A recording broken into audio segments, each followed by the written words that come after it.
Westworld is very accessible by car, being right off the 101, and has endless places to park.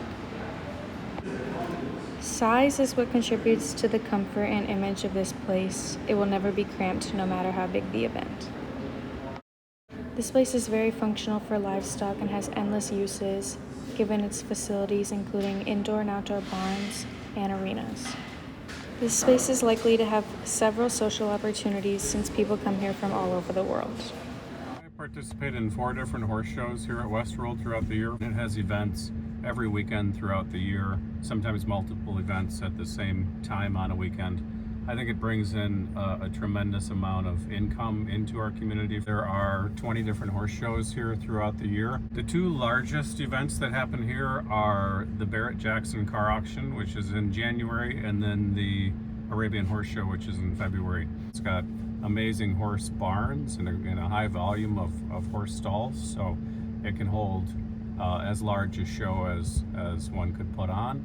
With all the different horse shows that come in, the barns require a lot of maintenance, and so in order to keep those all in great working order, it requires a lot of oversight. There is some licensing that goes along with who's allowed to serve food and drink here, and sometimes they're not the best options, and so you only have one option for a food vendor. It might be better to be able to have many different vendors at the same time.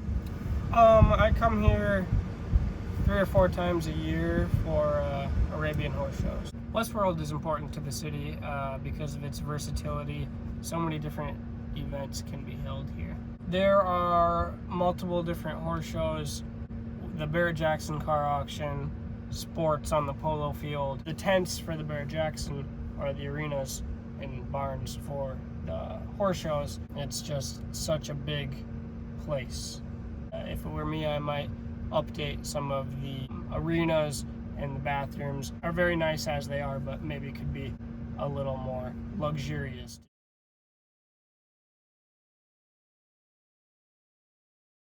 Located right off of University next to the Starbucks, this place is accessible for professionals and students alike. This European-style building is thought-provoking for architecture students and has plenty of space for relaxation and work. This space is very functional for long hours at the studio, including workspaces to craft, computers to print, and tables to eat at. Sociability is encouraged to enhance learning at the design school.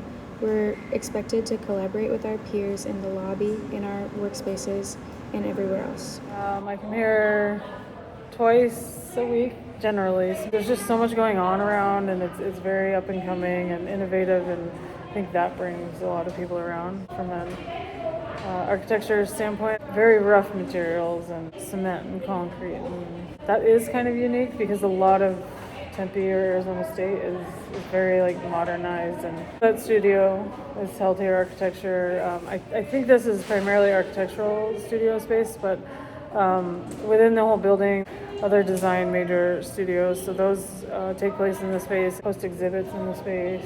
The first thing would be acoustics, because it's very, very loud, especially if there's other classes in here.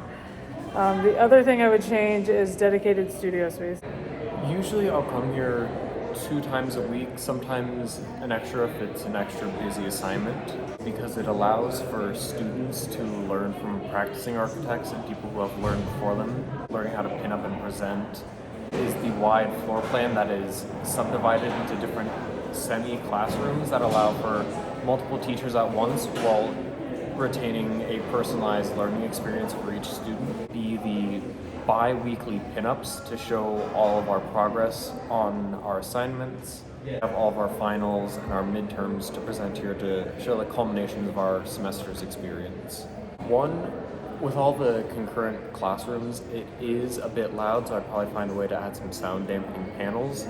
Probably either lockers for storing supplies or more available communal supplies such as cut mats or X-Acto knives.